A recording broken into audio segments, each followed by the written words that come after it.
Hello friends, welcome to my channel sweet and sour Wangjian FF. 2024 खत्म होने वाला है और मैं आप लोगों को सुना रही हूँ इस साल की मेरी आखिरी फैन फिक्शन एनकाउंटर। और आज मैं सुना रही हूँ इस फैन फिक्शन का सेकंड पार्ट। खाना खाने के बाद जब लानवांग जी बर्तन धो रहा था तब वुईवुक्शिया को किसी ने कॉल किया। वो अपने बेडरूम में बैठकर ही बात कर रहा था। लानवांग जी को पता ही नहीं चला था कि वो फ़ोन पर बात कर रहा है। अपना काम करके जब वो रूम की तरफ जाने लगा तब उसने विवुक्षा को बोलते हुए सुना, तो मैं इन सब के लिए ही तो इतनी मेहनत कर रहा हूँ। दीदी आप चिंता मत करो, मैं आपको और पैसे भेज दूंगा। बच्चों की ट्रीटमेंट ठीक से होनी चाहिए और मैंने किसी से बात की है। लानोंग जी रूम के सामने पहुंच गया था, पर उक्षिया को बात करते देख वो अंदर नहीं गया। वो बाहर ही एक चेयर पर बैठ गया। विवुक्षा ने अचानक बात को बदल दिया, तो अब तक आपको कोई लड़की पसंद नहीं आई? उधर से कुछ सुनकर उसने फिर से कहा, मुझे कोई जल्दी नहीं है, आप आराम से देख लो। मैं देखकर क्या करूँगा?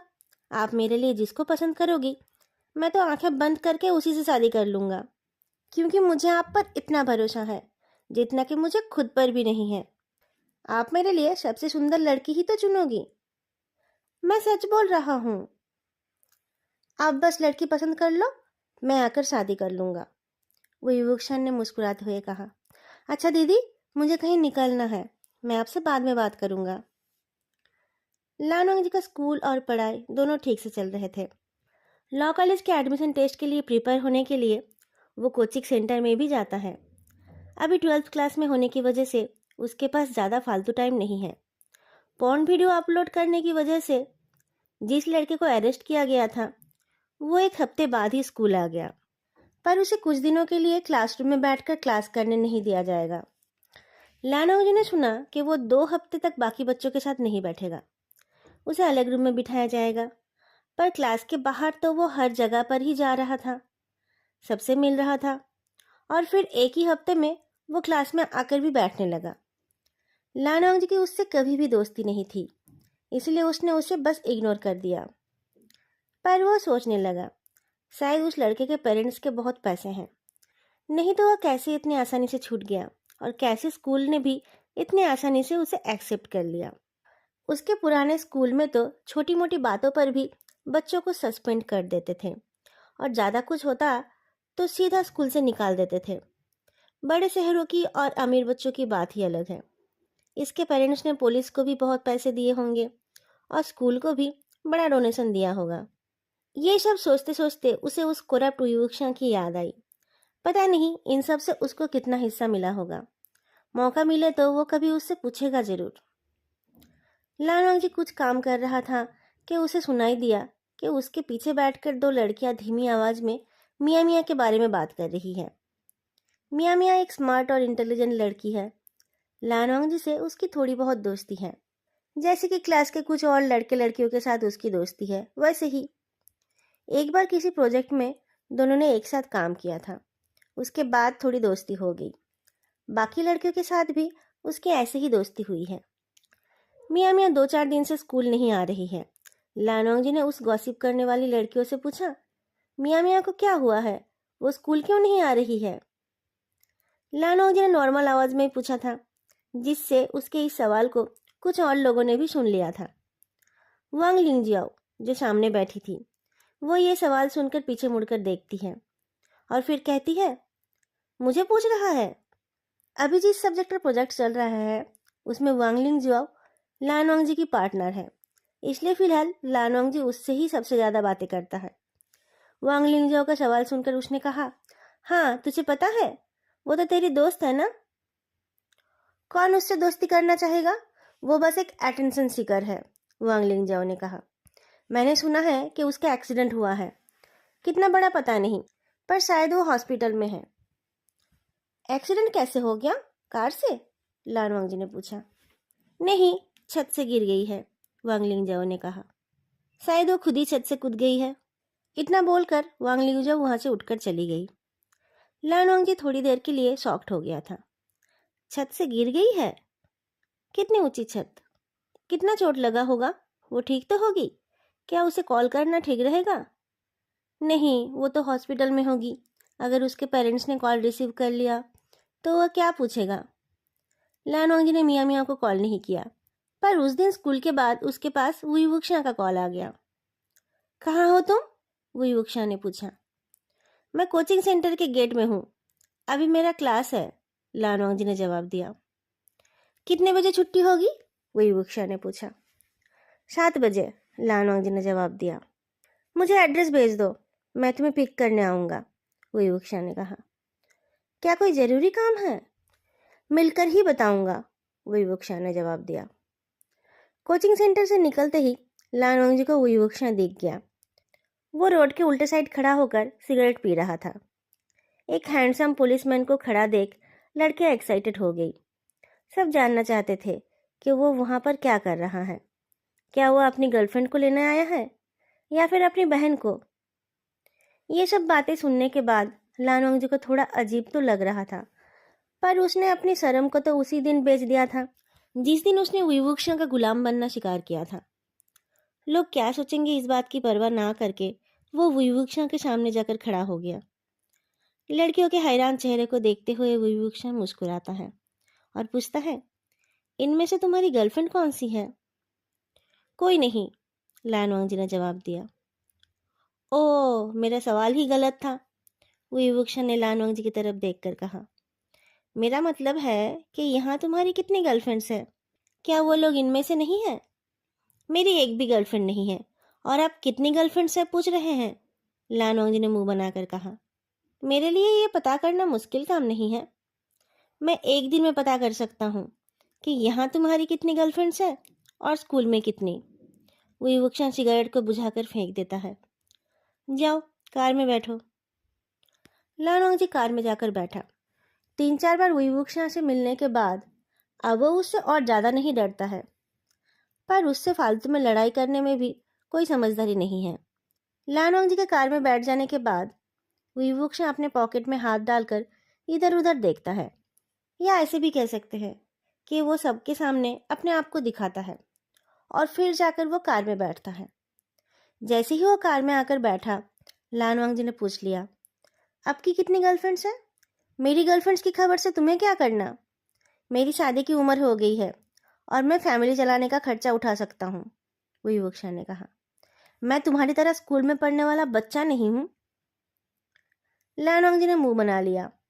पूरा दिन स्कूल और कोचिंग सेंटर में पढ़ाई करने के बाद अब उसे बहुत भूख लगी है, पर खाने के बदले उसे बिना वजह लेक्चर सुनने को मिल रहा है। उसने कहा, तो आपको मुझसे किस बात की चिढ़ है? आपको उन लड़कियों में से कोई पसंद है क्या? उसकी बात सुनकर विवक्षा उसकी तरफ देखता है। उसका चेहरा देखकर ही समझ आ रहा है कि उसने ऐसे रिस्पॉन्स की उम्मीद नहीं की थी।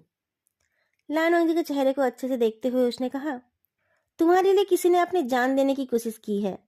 लॉकअप में बंद कर दिए जाओगे ना, तब तुम्हारी ये अकड़ निकल जाएगी। मेरे लिए जान देने की कोशिश? लानवांगजी ने पूछा। तुम्हें खबर नहीं मिली? कैसे बॉयफ्रेंड हो तुम? विवक्षा कार की इंजन स्टार्ट करता है। लानवांगजी का चेहरा बदल गया। उसने कहा, सर, मैं तो आपकी सारी बातें मान रहा हूँ। आप जो काम दे रहे हो वो कर रहा हूँ। जब जहाँ बुला रहे हो आ रहा हूँ। तो फिर आप क्यों मुझे किसी फॉल्स केस में फंसा रहे हो? मैं फंसा नहीं रहा हूँ, बता रहा हूँ। लड़के के घर वालों ने इन्वेस्टिगेशन करने से मना कर दिया, नहीं तो अब तक तुम लॉकअप में होते, विभूषण कार चलाते हुए बोलता है। सर, मैं सच बोल रहा हूँ, मेरी कोई गर्लफ्रेंड नहीं है। मैंने किसी के साथ कुछ नहीं किया, लानवांगजी बोलता है। देखो, यह डी सिटी है, यहाँ के लड़कियाँ बहुत स्मार्ट है। कब कौन तुम्हें फंसा देगी तुम्हें पता भी नहीं चलेगा। इसलिए कुछ करने से पहले सोच लेना, और कुछ बोलते टाइम और मैसेज में कुछ लिखते टाइम सावधान रहना। तुम्हारी भेजी गई एक गलत मैसेज तुम्हारे खिलाफ जा सकती है, विवक्षा ने कहा। और उस वांग लिंगजाओ से थोड़ा दूर ही रहना। वांग लिंगजाओ से? क्यों? लानवांगजी ने पूछा। क्योंकि मैं बोल रहा हूँ, विवक्षा ने जोर देकर कहा। क्या वो तुम्हारी गर्लफ्रेंड है जो तुम उससे दूर नहीं रह पाओगे? सर, आप मुझे कुछ क्लियरली बताएंगे या नहीं? लानवांगजी ने पूछा। पहले तुम बताओ, वो तुम्हारी गर्लफ्रेंड है या नहीं? वुईवुक्शन ने कार को एक जगह पर रोकते हुए पूछा। नहीं है, लानोंग जी ने जवाब दिया। और मियाँ मियाँ, क्या वो तुम्हारी गर्लफ्रेंड है? वुईवुक्शन ने पूछा। मियाँ मियाँ? सर, मेरी कोई गर्लफ्रेंड नहीं है। मेरी इन लड़कियों से ज़्यादा दोस्ती भी नहीं है, लानोंग जी ने जवाब दिया। ज़्यादा दोस्ती नहीं है। इतना बोलकर वुईवुक्शन चुप हो गया। सर, अब बताएंगे कि क्या हुआ है? अब मुझे ऐसे परेशान क्यों कर रहे हो? लानोंग जी ने पूछा। चलो उतरो कार से, वुईवुक्शन ने कहा। यहाँ यहाँ क्या करना है? लानोंग जी ने पूछा। मुझे भूख लगी है, पहले मुझे कुछ स्नैक्स खिलाओ, फिर मैं तुम्हारे सारे सवालों का जवाब दूंगा, वुईवुक्शन ने कहा। ये जगह उसके कोचिंग सेंटर के पास ही है। ये एक छोटा सा मार्केट है। लानोंग जी क्लास के बाद यहीं से स्नैक्स खरीद कर खाता है। उसे पता है कि कहाँ सस्ते में अच्छी स्नैक्स मिलती है। वो अपने लिए और वुईवुक्शन के लिए स्नैक्स खरीद कर लाता है और फिर दोनों एक जगह पर खड़े होकर खाने लगते हैं। उस जगह पर उसके कोचिंग सेंटर के और भी लड़के लड़कियां थे। वो लोग भी अलग अलग स्नैक्स खा रहे थे। लानोंग जी एक यूनिफॉर्म पहने हुए पुलिस ऑफिसर के साथ खड़ा है देखकर सब उसे घूर घूर कर देख रहे थे। उसके कोचिंग सेंटर के कुछ बच्चों ने उसे उसके कार में बैठते हुए भी देखा था। वांग जी सबको इग्नोर करके खा रहा था। वो वुक्शा से भी कोई बात नहीं कर रहा था। एक ओवर स्मार्ट लड़का आगे आया। हे वांग जी, व्हाट्स अप? भूख लगी है, खा रहा हूँ, और क्या, लानोंग जी ने जवाब दिया। ये तेरे भैया है? उस लड़के ने पूछा। नहीं, लानोंग जी ने जवाब दिया। उसे ऐसा भाई नहीं चाहिए जो हमेशा बस उसे परेशान करता रहे। तुम इसके दोस्त हो? वुईवुक्शा पूछता है। ये मुझे अपने दोस्तों से मिलाना नहीं चाहता है। उस लड़के ने अपना नाम बताया। धीरे धीरे और भी कुछ लड़के लड़कियां उनसे मिलने आए। वुईवुक्शा ने उनसे ऐसे बात की जैसे कि वो लानोंग जी का बड़ा भाई है और दोनों भाइयों में किसी बात को लेकर लड़ाई हुई है। लानोंग जी ने कुछ नहीं कहा। वो बस चुपचाप ये सारा ड्रामा देखता रहा। स्नैक्स खत्म हो गए तो वुईवुक्शा ने कहा, तुम लोगों से मिलकर अच्छा लगा, पर अब हमें जाना पड़ेगा। सब उन्हें बाय बोलने लगे। वुईवुक्शा ने लानोंग जी की तरफ देखकर कहा, वांग जी, अब घर चलो। तुम्हें इतना नाराज होने की जरूरत नहीं है। मुझे तुम्हारी फिक्र होती है, इसलिए मैं तुम पर नजर रखता हूँ। That's it. लानोंग जी ने कुछ नहीं कहा। वो चुपचाप चलने लगा। वुईवुक्शा ने भी कोई बात नहीं की। जब कार लानोंग जी के घर के पास आकर रुकी और लानोंग जी कार का डोर खोलकर उतरने गया, तब वुईवुक्शा ने कहा, तुम्हें नहीं जानना है कि मियाँ मियाँ के साथ क्या हुआ है? लानोंग जी ने कार के डोर को बंद कर दिया और फिर वो वुईवुक्शा की तरफ घूमा। क्या हुआ है उसे? वुईवुक्शा उसकी आंखों में देखता है। उसने सुसाइड करने की कोशिश की थी। लानोंग जी की आंखों में डिसबिलीफ था। उसने पूछा, सुसाइड? क्यों? वुईवुक्शा ने जवाब दिया, तुम्हारे लिए। लानोंग जी कंफ्यूज्ड था। उसने पूछा, उसने ऐसा कहा? पर मैंने तो कुछ नहीं किया। वो एक प्रोजेक्ट में मेरी पार्टनर थी, तब से हम थोड़ा बहुत बात कर लेते हैं, पर मैंने उसके साथ कभी कोई बुरा बर्ताव नहीं किया। वुईवुक्शा ने कहा, क्या आजकल वांग लिंगजाओ से तुम्हारी ज़्यादा दोस्ती है? इस बात के जवाब में लानोंग जी ने कहा, ज़्यादा दोस्ती नहीं है। अभी जो प्रोजेक्ट चल रहा है उसमें वो मेरी पार्टनर है। हमारे और दो पार्टनर्स भी हैं, पर वो दोनों कोई काम नहीं कर रहे हैं, इसलिए मैं और लिंगजाओ ही सब कुछ डिस्कस करते हैं। वुईवुक्शन ने आहें भरते हुए कहा, वांग लिंगजाओ और मियाँ मियाँ पहले फ्रेंड्स थी, पर रिसेंटली उनके बीच तुम्हें लेकर लड़ाई हो गई। मुझे लेकर? लानोंग जी पूछता है। हाँ, वुईवुक्शन ने कहा। फिर लड़ते लड़ते वांग लिंगजाओ ने मियाँ मियाँ को मरने के लिए कह दिया तो वो छत से कूद पड़ी। पुलिस के पास उनके मैसेजेस के रिकॉर्ड्स हैं। लानोंग जी का दिमाग खाली सा हो गया। उसने कहा, उसने उसे मरने के लिए कह दिया तो वो मरने चली गई? उसने अपने घर वालों के बारे में नहीं सोचा? पुलिस वांग लिंगजाओ के खिलाफ केस दर्ज करना चाहती थी, पर मियाँ मियाँ के पेरेंट्स ने मना कर दिया। वुईवुक्शा ने कहा, अगर पुलिस इन्वेस्टिगेशन करती तो तुम इस वक्त कहाँ होते पता है ना? लानोंग जी कुछ बोलने की हालत में नहीं था। वो कार के अंदर चुपचाप बैठा रहा। वुईवुक्शा ने भी कुछ नहीं कहा। बहुत देर बाद लानवांग जी ने कहा, मुझे माफ़ कर दीजिए सर, मुझे लगा कि आप मुझे ऐसे ही परेशान कर रहे हो। मैं तुम्हें परेशान करता हूँ? विभूषण ने पूछा। मेरा वो मतलब नहीं था, लानवांग जी ने कहा। आप तो हमेशा मेरी मदद ही करते हो। Thank you sir. विभूषण का चेहरा हार्ड हो गया। उसने कहा, मुझे फालतू में किसी की मदद करने का शौक नहीं है। तुम्हारा घर आ गया है, अब तुम उतरो मेरे कार से। उसके चेहरे को देखकर लानवांग जी डर गया। उसने चुपचाप कार का डोर खोल लिया। फिर उसने कहा, कोई काम हो तो बुला लेना, मैं आ जाऊंगा। विभूषण ने उसकी बातों का जवाब नहीं दिया। लानवांग जी उतर गया तो अपनी कार लेकर निकल गया। उसने इस लड़के का ठेका नहीं ले रखा है। उसके घर वालों ने उसे इस शहर में भेजा है तो कुछ सोच समझ कर ही भेजा होगा, और फिर वो अपने रिलेटिव के साथ रहता है। वो विभूषण उसका गार्जियन नहीं है। वो आज के बाद इसे कॉल नहीं करेगा। लानवांग जी आगे से वांग लिंगजाओ से बात करते टाइम अलर्ट रहने लगा, और फिर प्रोजेक्ट खत्म हो जाने पर उसे जितना हो सके अवॉइड करने लगा। उनका हाफ ईयरली एग्जामिनेशन हो गया था, सिलेबस भी लगभग खत्म हो गया था। उसने स्कूल जाना भी बंद कर दिया। मियाँ मियाँ अभी तक स्कूल नहीं आई थी। लानवांग जी को पता चला कि वो बेड रिडन है।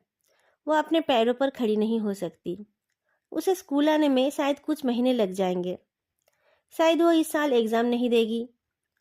लानवांग जी जानता है कि मियाँ मियाँ के इस हालत के पीछे उसका कोई कसूर नहीं है, पर फिर भी उसे थोड़ी गिल्ट हो रही थी।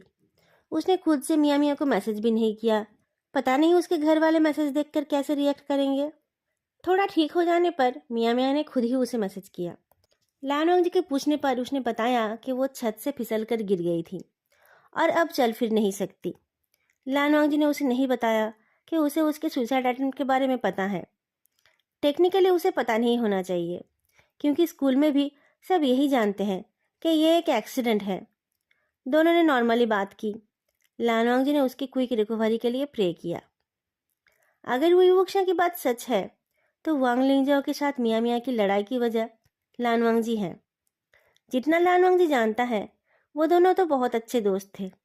उसकी वजह से उन दोनों की दोस्ती टूट गई और दोनों में इतनी दुश्मनी हो गई कि एक ने दूसरे को मरने के लिए कह दिया और दूसरी भी बिना कुछ सोचे छत से कूद गई।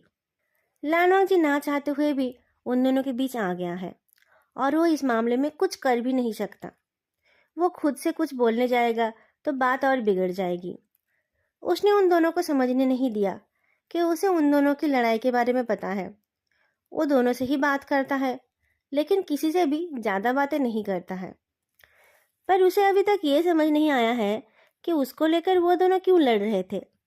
ये बात शायद विवक्षा बता पाता, पर उस दिन के बाद से उसने कॉल ही नहीं किया। शायद वो अपने काम में बहुत ज़्यादा बिजी है। लानवांग जी को ये सब सोचने के लिए ज़्यादा टाइम नहीं मिलता है, और ऐसा भी नहीं कि वो विवक्षा के घर में जाकर काम करने के लिए पागल हो रहा है। पर इंस्पेक्टर वोई इतना क्या बिजी है जो अपने बंधुआ मजदूर को काम पर भी नहीं बुला रहे हैं।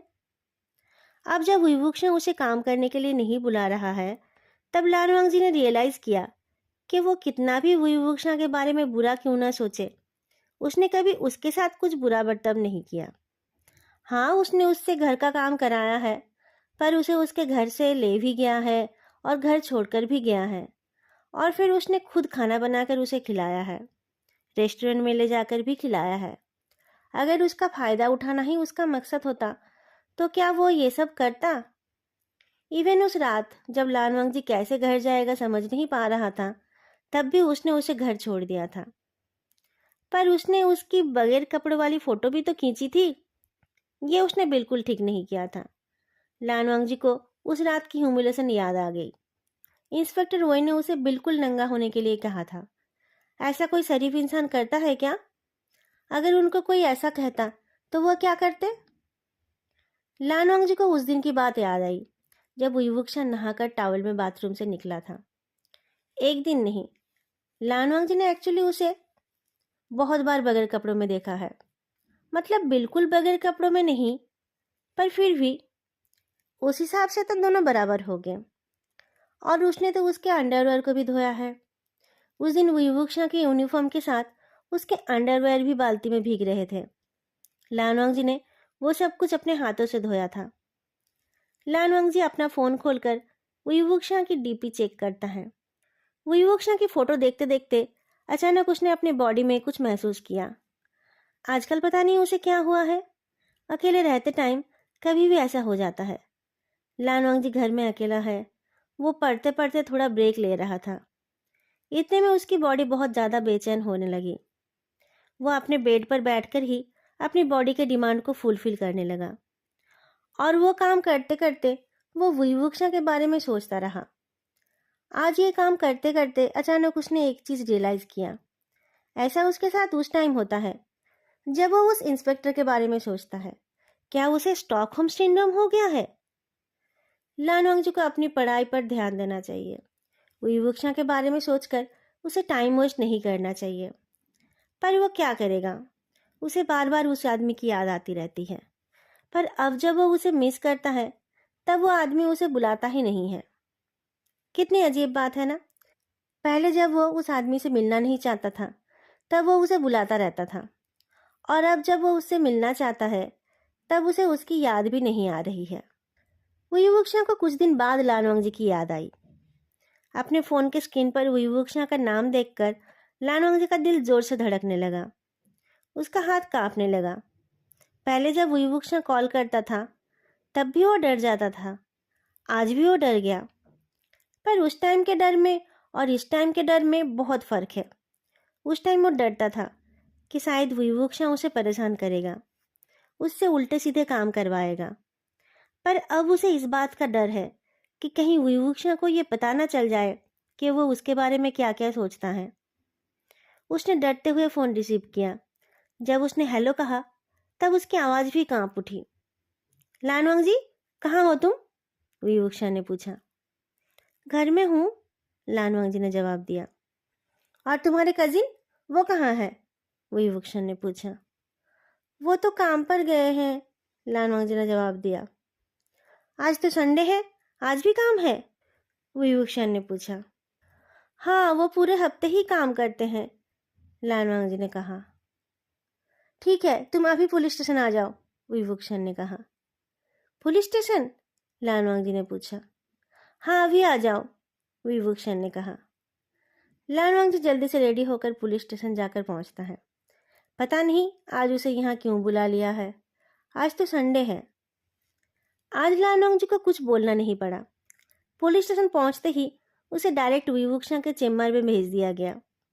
लान वंगजी अंदर जाकर खड़ा होता है और धीरे से बोलता है, सर, मैं आ गया हूँ, बताइए क्या काम है? वुईवुक्शा ने उसकी तरफ देखा। उसकी आंखों में आज कुछ अजीब सा एक्सप्रेशन था। उनमें क्या था लान वंगजी को पता नहीं, पर वुईवुक्शा के आंखों को देखकर लान वंगजी का दिल घबरा गया। वो चुपचाप खड़ा रह गया। मैंने तुम्हें तमीज़ से रहने के लिए और पढ़ाई में ध्यान देने के लिए कहा था, पर तुमने तो सारी हदें पार कर दी। तुम तो इस लायक ही नहीं हो कि मैं तुमसे बात करूं। वुईवुक्शा के चेहरे पर नफरत साफ दिखने लगी। लान वंगजी डर गया। उसने नजरें झुका ली। क्या इंस्पेक्टर रोय को पता चल गया है कि वो उसकी फोटो देखकर मास्टरबेट करता है? नहीं, ऐसा कैसे हो सकता है? तो फिर क्या बात है? अब वो फिर किस झंझट में फंस गया? लान वंगजी ने नजरें उठाकर देखा। वुईवुक्शा की आंखें छोटी हो गई। उसने अपने कंप्यूटर के मॉनिटर को उसकी तरफ घुमाया। इसे देखो, ये तुम ही हो ना? लान वंगजी ने मॉनिटर पर चलते हुए वीडियो पर कॉन्सेंट्रेट किया। ये क्या है? उसकी आंखें बड़ी बड़ी हो गई। ये तो वो खुद है, अपने बेड पर बैठकर मास्टरबेट कर रहा है। किसने उसका वीडियो बनाया? और ये वीडियो इनके पास कहाँ से आया? वुईवुक्शा अपने चेयर पर ठेस लगाकर बैठकर लान वंगजी के चेहरे को देख रहा था। उसने कहा, उस दिन जब मैंने तुम्हें कपड़े उतारने के लिए कहा था तब तो तुम्हें बहुत शर्म आ रही थी। तुम ऐसा एक्टिंग कर रहे थे जैसे कि तुमने कभी किसी को अपनी बॉडी नहीं दिखाई है। तो फिर ये क्या है? यहाँ तो तुम पूरी दुनिया को अपनी पूरी बॉडी दिखा रहे हो, सबको दिखाने के लिए ये काम कर रहे हो। इस वक्त तुम्हें शर्म नहीं आ रही है?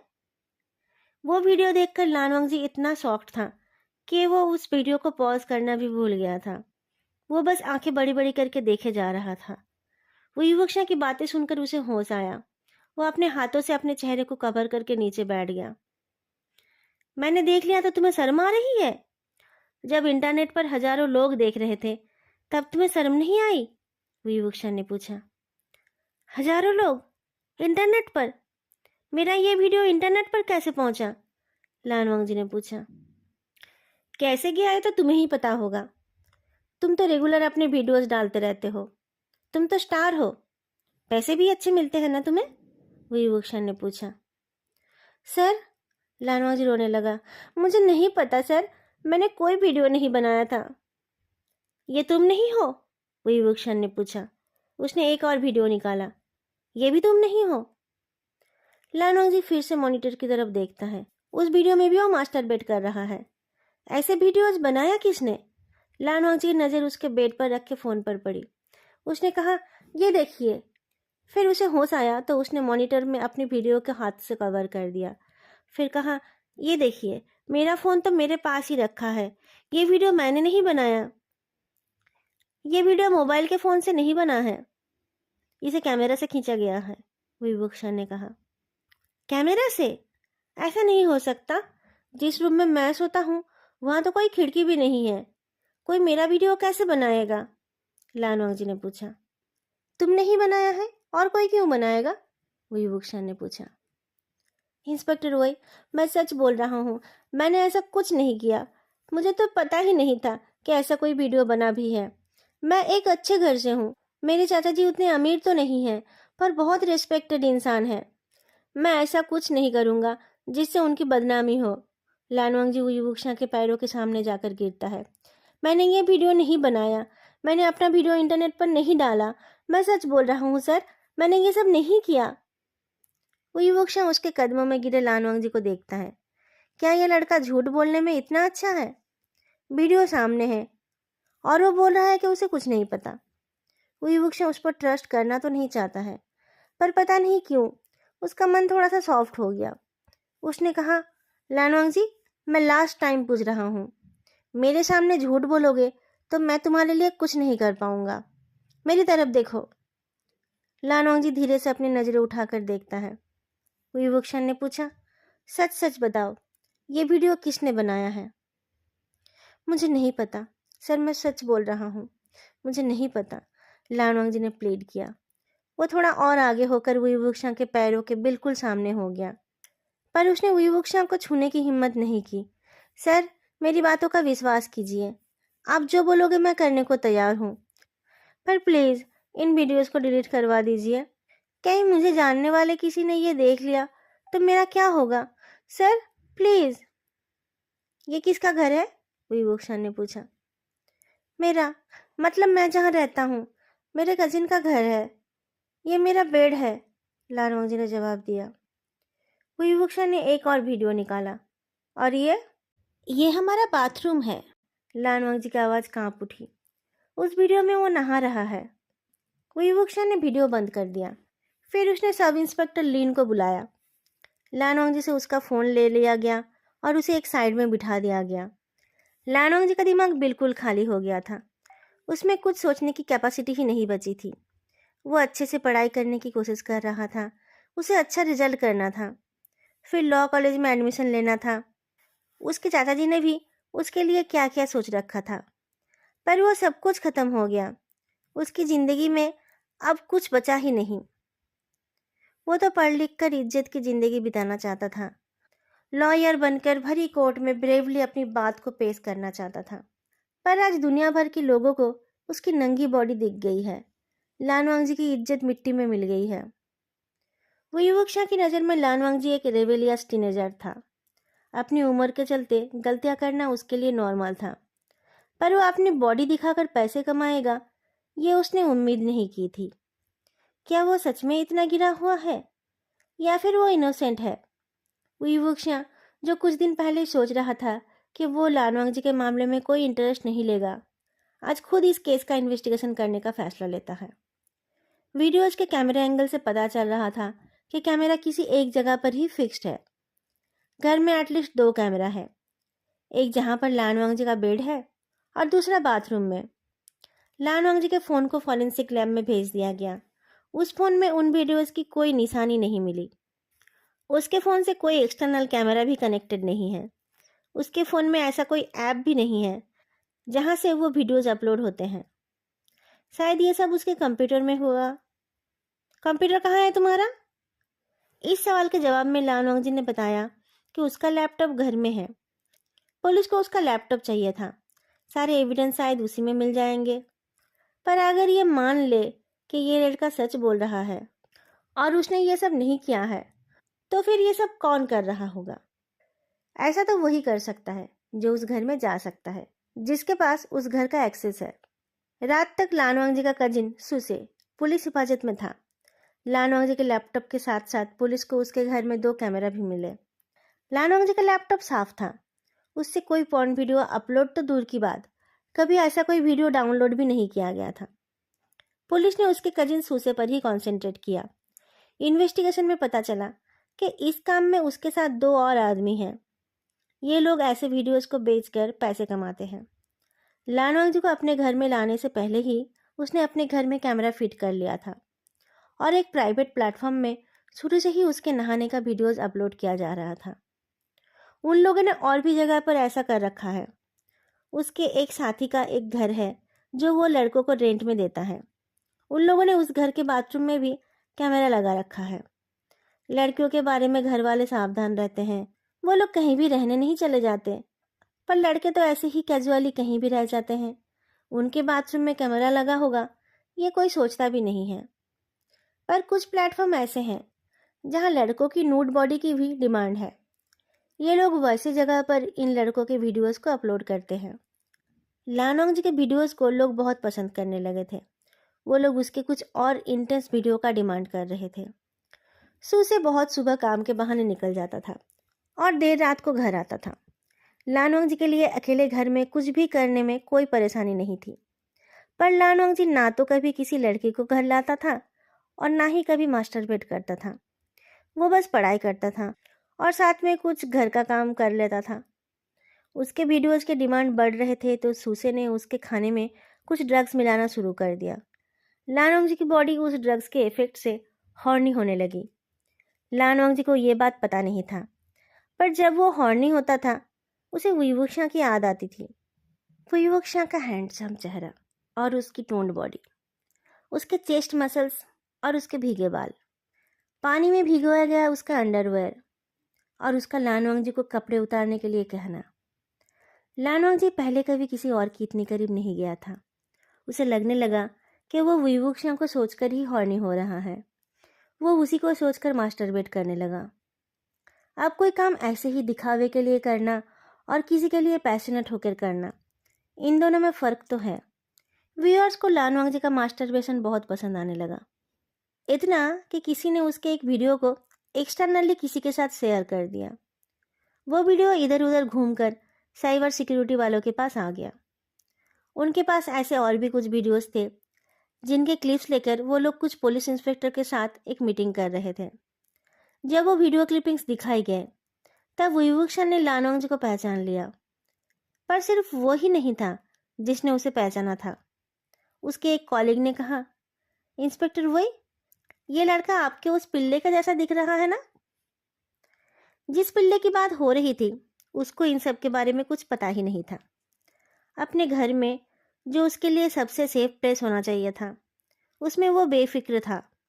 उसे पता नहीं था कि उसके प्राइवेट टाइम को कैमरा में कैद करके लोगों के सामने हाजिर किया जा रहा था और उसकी नेकेड बॉडी को देखकर हजारों लोग अपनी परवर्टेड डिजायर्स को सेटिस्फाई कर रहे थे।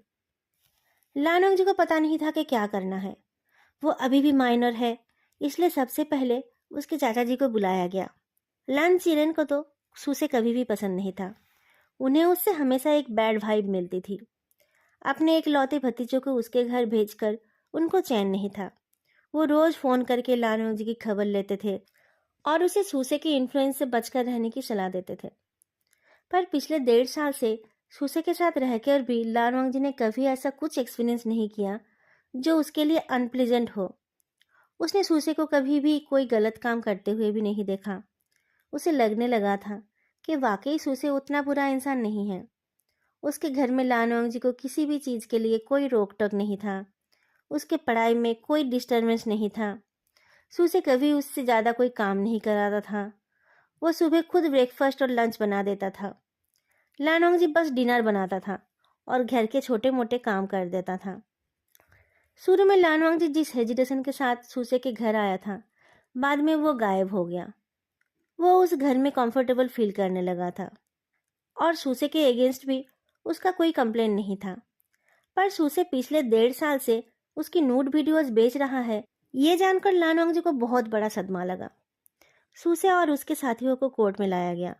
लानचिरेन उनको सजा दिलाना चाहते थे। सूसे की फैमिली वालों ने उनसे माफ़ी मांगी और केस विथड्रॉ करने के लिए रिक्वेस्ट किया, पर लानचिरेन उसे माफ़ नहीं करना चाहते थे। और ये केस सिर्फ लानवांग जी का केस नहीं था, ये उससे बहुत बड़ा मामला बन गया था। उनको तो सज़ा मिलनी ही थी। पर अब लानवांग जी का क्या होने वाला है? सुसे उसका रिश्तेदार है। लानचिरेन ने जब उसे माफ़ करने से मना कर दिया, तब उसके घर वाले चुप तो नहीं बैठेंगे। वो लोग अपने सारे रिश्तेदारों को लानवांग जी के बारे में गलत बातें बोलने लगे। लानवांग जी के लिए इस टाइम अपने घर वापस जाना ठीक नहीं होगा। वहाँ लोग उसे उल्टी सीधी बातें बोलेंगे तो उसको बहुत बुरा लगेगा। और उसके फाइनल एग्ज़ाम को भी बहुत ज़्यादा दिन बाकी नहीं है। इस टाइम उसे DCT में रहकर ही पढ़ाई करनी चाहिए और कोचिंग सेंटर जाते रहना चाहिए। पर अब तो वो सूसे के घर में नहीं रह सकता, तो वो रहेगा कहाँ पर? लांचिरन अपने भतीजों को लेकर परेशान थे। वो लड़का ऐसे भी बहुत ज़्यादा बातें नहीं करता था, अब वो और कम बोलता है। और उसके साथ अभी जो कुछ भी हुआ है, उसके बाद उसे किसी हॉस्टल में रखना भी ठीक नहीं होगा। लांचिरन उसे रेंट में एक रूम दिला सकते हैं, पर अकेले रहने पर अगर उसे डिप्रेशन हो जाए, अगर वो कुछ गलत कर ले, अगर उसकी पढ़ाई ना हो पाए, अगर इस सूसे का कोई और साथी आकर उसे परेशान करे। लाचिरन को कुछ समझ नहीं आ रहा था। वांग जी की फ्यूचर बनाने के चक्कर में उन्होंने शायद उसके फ्यूचर को ही बिगाड़ दिया है। पर अगर इस वक्त उसे अपनी नॉर्मल लाइफ से हटा दिया गया, तो शायद वो कभी नॉर्मल नहीं हो पाएगा। उसे ये साल बर्बाद ना करके अपनी पढ़ाई जारी रखनी चाहिए। तो क्या लांचिरन को ही अपना सब काम छोड़कर यहाँ DCT में आकर रहना पड़ेगा? लांचिरन इस DCT में किसी को नहीं पहचानते हैं। कहाँ घर रेंट में लेना ठीक होगा, कौन सी जगह सेफ है और कहाँ सब कुछ कन्वीनियंट है, ये वो किससे पता कर सकते हैं? उन्होंने पुलिस स्टेशन में एक कांस्टेबल से ही इस बारे में पता करने की कोशिश की। कांस्टेबल ने कहा, आप इस बारे में इतना चिंता क्यों कर रहे हैं? इंस्पेक्टर रोय के रहते किसी बात की कोई परेशानी नहीं होगी। लांचिरन ने कहा, इंस्पेक्टर रोय इतने बिजी इंसान हैं, उनको मैं अपनी पर्सनल काम के लिए कैसे परेशान कर सकता हूँ? दूसरे एक कांस्टेबल ने कहा, इंस्पेक्टर रोय बाहर से वैसे दिखते हैं, पर वो दिल के बहुत अच्छे हैं। आप उनसे बात कीजिए, वो जरूर आपकी मदद करेंगे। हाँ, पहले वाले कांस्टेबल ने कहा, इंस्पेक्टर रोय तो बहुत बच्चों की रिहैब करते हैं और लानोंग जी तो उनका अपना है। लानोंग जी उनका अपना है? लानचिरन पूछते हैं। हमारा मतलब ये है कि इंस्पेक्टर रोय तो पहले से ही लानोंग जी का ध्यान रख रहे हैं। वो किसी गलत संगत में ना पड़े, कोई गलत काम ना करे, कोई उसे बुली ना करे।